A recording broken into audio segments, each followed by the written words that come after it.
Tuning the violin is one of the most important skills to learn as a violinist. In this video, I'll guide you through the basics of tuning step by step, and I'll also share some techniques to help you develop the more advanced skill of tuning by ear. Before we begin, let's go over some basics. So the violin has 4 strings, and each string vibrates at a certain frequency, which gives us a specific pitch. So the strings are from lowest to highest.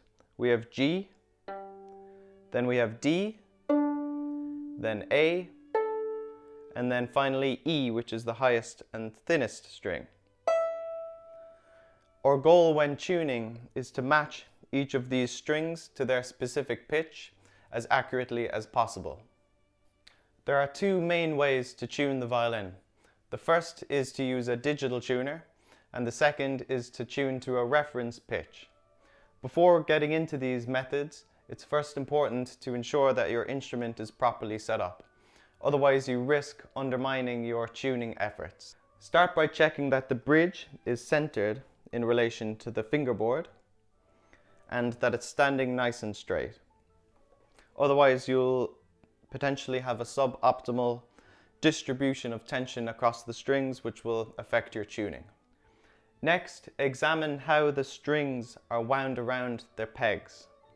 Each string should be wound to the side corresponding to its peg.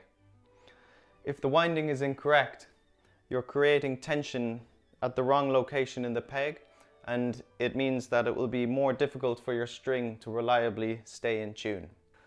Taking a moment to check these details will save you frustration later. As a beginner violinist, it can seem intimidating and even risky to make these adjustments. So if you suspect your violin is not optimally set up, it's definitely worth taking it to a luthier, and their expertise will ensure everything is working nicely and in good order. The first method for tuning your violin is to use a digital tuner. If you're just starting out or if you're a beginner, this is definitely the easiest way to ensure accuracy when tuning the violin. A digital tuner provides you with real-time feedback, and it tells you whether your string or whether the pitch of your string is too low or flat, or if it's too high or sharp. When tuning the violin, we have 2 options for adjusting the pitch of the strings. We can use the fine tuners, which are the small screws down here in the tailpiece. These make very small adjustments to the pitch. Definitely, it's much easier for beginners to use the fine tuners. Or we have the option of using the pegs, which allow us to make larger adjustments to the pitch. The pegs are a little bit more difficult to use and require a bit more experience, but I'll get into some tips on how best to adjust the pegs later in the video. Start by tuning the A string first, as this is the most commonly used reference note for tuning. Be sure to make a clean and even sound when tuning. Use slow bows, as this gives your microphone the best chance of accurately picking up the sound you are producing. If your string or if the pitch is too high, loosen your fine tuner by turning it counterclockwise. If the pitch is too low, tighten your fine tuner by turning it clockwise. If a string is significantly out of tune, or if your fine tuner has reached its limit, you will need to use the pegs to make an adjustment to the pitch.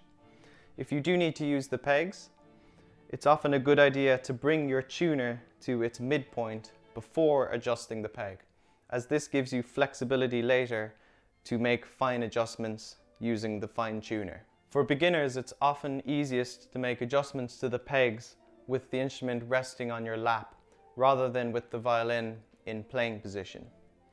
It's easiest to do this sitting down, resting the violin on your lap with the strings facing towards you.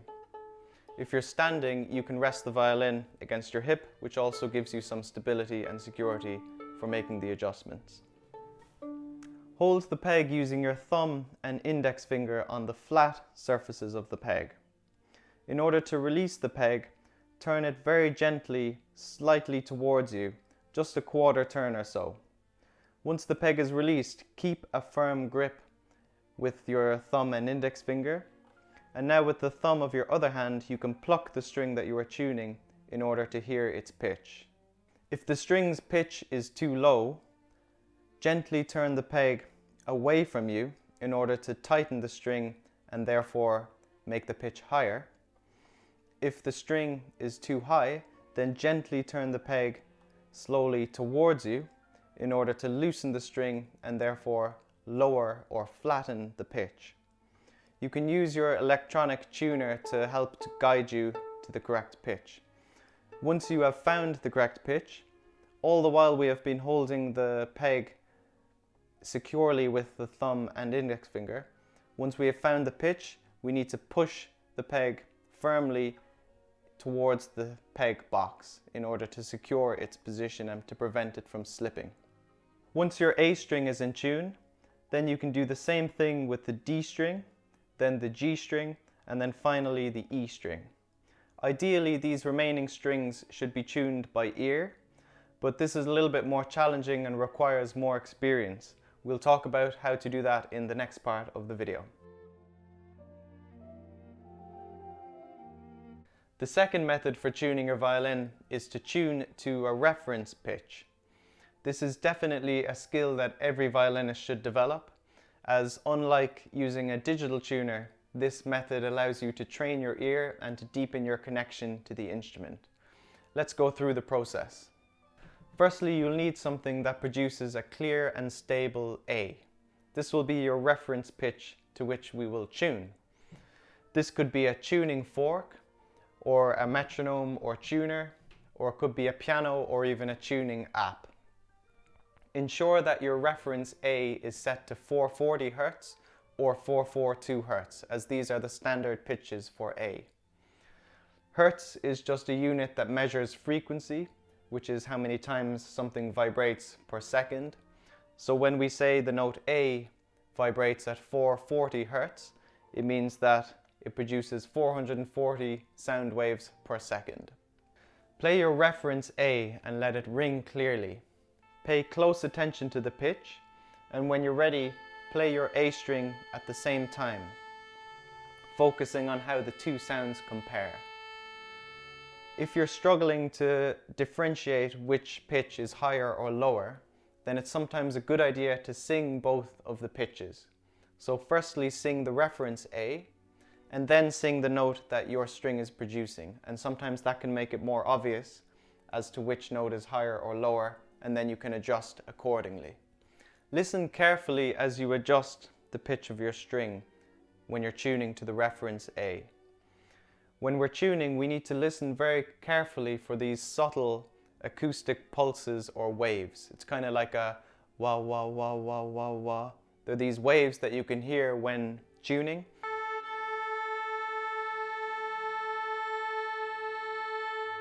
And when you can hear these acoustic kind of pulses, that means the notes are not perfectly in tune with each other and they're not perfectly harmonious. So when you're tuning, we're pretty much trying to eliminate those waves, and that tells us our notes are harmonious and perfectly in tune with each other. When the two pitches are aligned perfectly and harmoniously, they will resonate smoothly and clearly. You won't hear any of these wavering sounds or pulses while the notes are being played. That's when you know you're in tune. Once your A string is in tune, you can turn off the reference A and tune the remaining strings by ear. This process involves listening for intervals called fifths, which is the natural spacing between the strings on the violin. I'll guide you through that in a moment. The violin strings G, D, A and E are tuned in what we call perfect fifths. This means that the pitch of each string is 5 notes higher than the one below it. When the violin is tuned correctly, 2 adjacent strings will produce a harmonious and resonant and very clean sound when played together.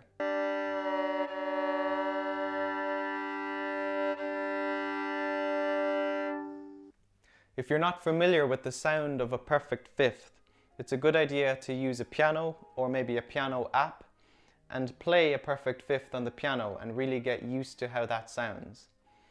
So for example, on the piano you could play the note D and the note A.